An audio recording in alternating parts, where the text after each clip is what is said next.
Bétier, forêt classée de Songan, 38 000 hectares, les scieurs sont à la manœuvre.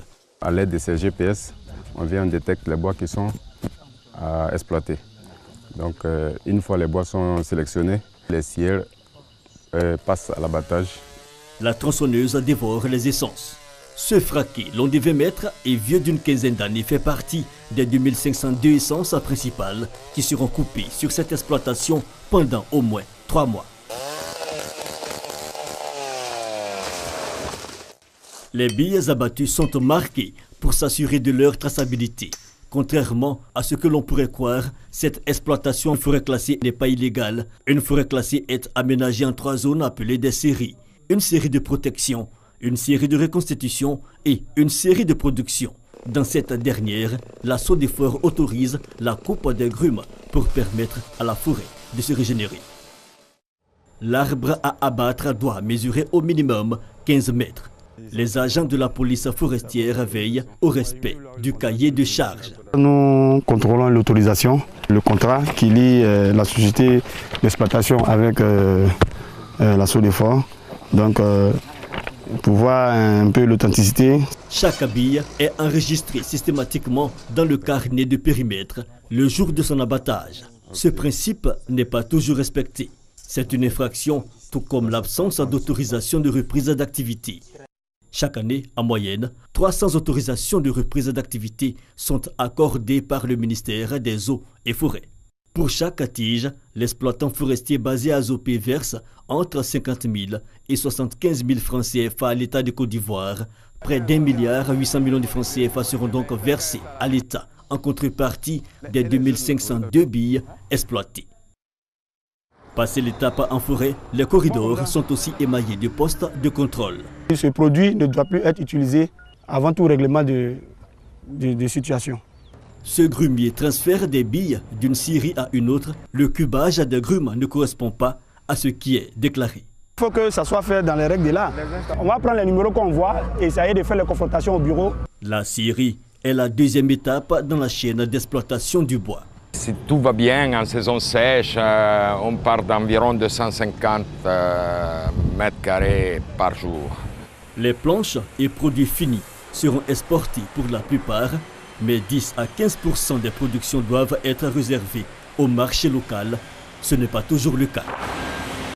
En dehors du circuit légal d'exploitation opèrent des scieurs clandestins. Notre patrouille est alertée par des bruits suspects. Ramenez la machine, monsieur. Ce sillage, c'est pour quoi faire? Il y a des gens qui nous avaient venus ici pour faire le travail. Les grands patrons, ils sont contre à Zopé. Pris en flagrant délit de sillage, ces clandestins tentent de se justifier.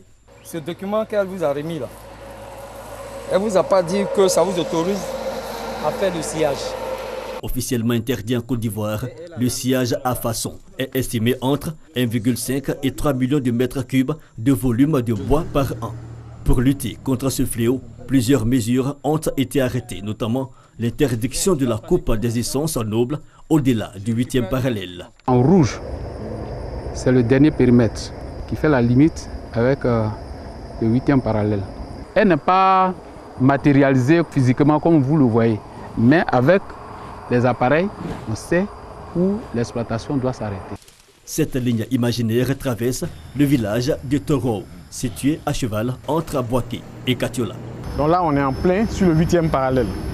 Elle traverse le centre en passant là où nous sommes présentement, par le village qu'on appelle Toro, et elle finit vers Sipilou à l'ouest. Là, il n'y en a pas assez ces essences, donc il faut les préserver. Malgré l'interdiction, les essences nobles font l'objet de trafic à grande échelle. Katiola, situé au-delà de la limite à ne pas franchir, est le fief de cette exploitation clandestine. En 2013, un puissant réseau de trafiquants de bois de veine y a été démantelé. Depuis un certain temps, nous avons constaté que dans notre zone, il y a des exploitants frauduleux qui veulent encore s'adonner à cette activité. Le cerveau du réseau et ses complices ont été condamnés à 1 an d'emprisonnement avec sursis et 8 millions d'amendes. Les produits du sillage à façon se retrouvent dans le commerce. Et nous, ici à Koumassi, franchement, on n'a pas de bois clandestin ici. Je prends les bois à Beauville. Sur ces images, on peut reconnaître les essences issues du sciage à façon grâce aux traces en dents de scie. Revendeurs et artisans justifient leurs pratiques illégales par l'insuffisance de l'offre. Les scieries ne mettent pas à la disposition des artisans et des travailleurs qui sont sur place leurs produits. Alors que tous les jours, on a la disponibilité chez les Aoussa que dans les scieries. En 2017, l'industrie du bois a transformé près d'1,5 million de mètres cubes de grumes alors que la consommation locale est estimée à 1,9 million de mètres cubes de bois par an.